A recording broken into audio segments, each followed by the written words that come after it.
Have you ever imagined that before modern humans set foot on Earth, there existed something far older, more intelligent, and perhaps more dangerous?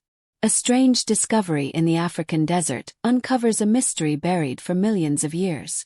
Not a fossil, not an ordinary artifact, but the remains of something that shouldn't have been awakened. In this story, you'll follow the journey of a young archaeologist named Rocca and his teacher, Professor Anger. They accidentally awaken an ancient secret that science can barely explain, or even believe. Before the story begins, try to imagine, what if the history we know is just the surface of a buried truth?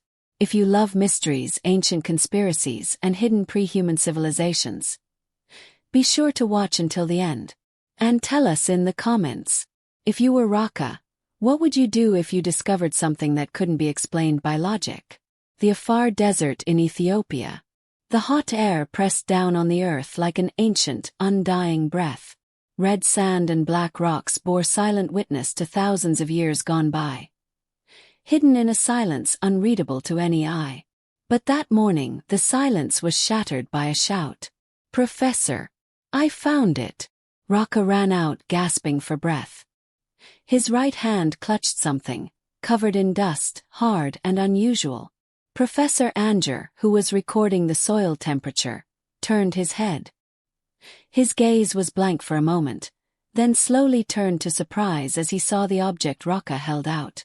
What he saw was no ordinary fossil. It wasn't an ancient human bone, nor the remains of any creature known to science. Its surface was smooth, almost like petrified metal, but it bore intricate symmetrical patterns, like carvings or letters, of unknown origin. Even more surprising, the object was found in a 15-meter-deep layer of soil, scientifically possible only to have formed around 2.8 million years ago. "Impossible," Professor Anger muttered.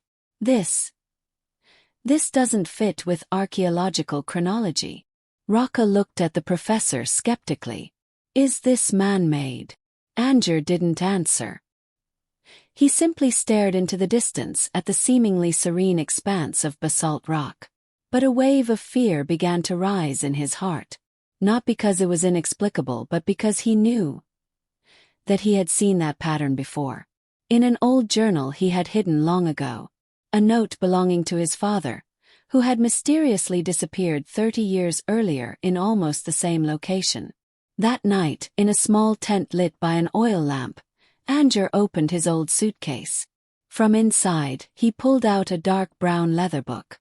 Engraved by hand, the title was almost indelibly engraved, Chronica Terra. Rocca, who had silently followed the professor into the tent, stared at the writing. "What is that, sir?"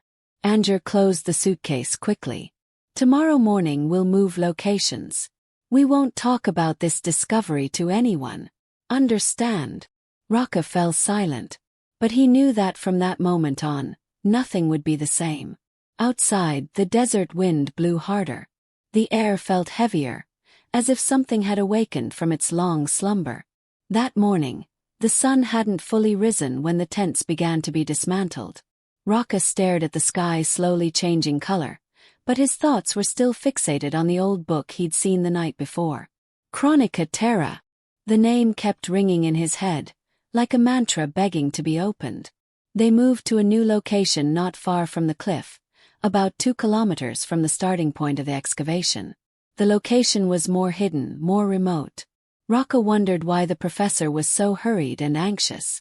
But what made him even more suspicious was seeing the professor digging alone before the others arrived. In his hands, the old book was now open. As noon approached, Rocca took a bold step.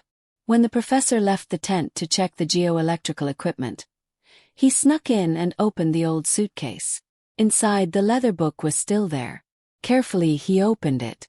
The first pages were neatly written, but it seemed rushed. The language was a mix of ancient Latin, classical Arabic, and symbols he'd never seen before. But one sentence on the 4th page made his blood boil. "They lived before us. They shaped the land, the sky, and the commandments. But they were not creatures of Allah. They came from the depths of time." Rocca flipped through the pages. There was a map of the ancient world whose shape resembled nothing he knew. Mountains, continents, and lines that resembled energy pathways. But what made him shudder most was the sketch of a giant creature with a triangular head and glowing vertical eyes. Below it was written, "The first observers. Those who whisper the secrets of the earth." Footsteps outside the tent made him quickly close the book and stand back up. Professor Anger entered. His gaze was sharp. He knew. "Did you read it?" The professor's voice was low but full of pressure. Rocca nodded slowly. "Is this all real?" The professor stared out the tent, then said quietly, as if talking to himself, "My father wrote that journal. He disappeared after writing the last page. I searched for it for decades, and now it seems we've uncovered something that should have remained buried." Rocca fell silent. In the distance, the sky suddenly grew cloudy. Even though it wasn't yet time for rain, the wind began to blow strangely. It was as if something was moving underground. That day, strange sounds were heard from the bowels of the earth. Echoes that didn't seem to be reflections but whispers. 3 days after the initial discovery, the desert weather changed drastically. Dark clouds rolled in from the east, even though the rainy season was still far away. The cracked ground around the excavation site began to show a strange pattern, a large circle with branching lines like roots.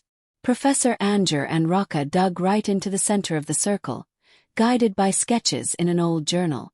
Several other researchers had been sent home early. The professor claimed safety reasons, but Rocca knew he was actually trying to hide something. Then, they found it. At a depth of 19 meters, the soil layer turned into bluish-black stone. They removed flakes after flakes, until a flat surface emerged, like an altar. In the center was a strange slab, made of a material that was neither metal nor stone, but felt like a combination of both. It bore the same circular patterns and symbols as in the journal. Rocca touched it. At that moment, the ground shook violently. From the base of the altar, a greenish light emerged, forming a 5-pointed star pattern, then spread out in an intricate network in all directions. It was like a system reactivating after millions of years of slumber. Then the voice rang out. Inside their heads. It didn't come from their mouths, it didn't come from the sky, but it penetrated their minds directly. In a language they couldn't understand, but its meaning was clear. "Your time is up," Rocca screamed. His head felt like it was being hit by 1,000 needles. The professor fell to his knees. From within the altar, a thick mist began to rise. And from that mist, something moved. Its form was indescribable, human-like but much too tall. Its body was covered in a kind of translucent, shimmering skin. Eyes unblinking, vertical, full of light. The creature walked slowly, not touching the ground. Around it, the air froze. Plants died. Time seemed to slow. It stopped in front of the altar and touched the slab. Instantly, the entire ground radiated the same light. One by one, new circles appeared in the desert. Within minutes, the entire area was transformed into a network of ancient geometric patterns. The creature turned to Rocca. Then it spoke, this time in a language he could understand. "We are the guardians of the beginning. We are not gods nor demons. We are balancers. Once you were not here. Now you have come. But you forget that before you we guarded this earth." Rocca could only stare, unable to move. In his chest, a mixture of feelings, amazement, fear, and imminent destruction. The creature slowly faded. With it, the altar collapsed. The ground swallowed back the structure that had been exposed. The tremors stopped. The sky cleared as if nothing had happened. But everything had changed. Rocca and Professor Anger stood in silence for a long time. No words. Just heavy breathing and blank stares at the ground, now intact again, as if it had never been touched. On their last night in the desert, Rocca sat alone outside the tent. He stared up at the sky. The stars shone brighter. But in his heart he knew they were not alone.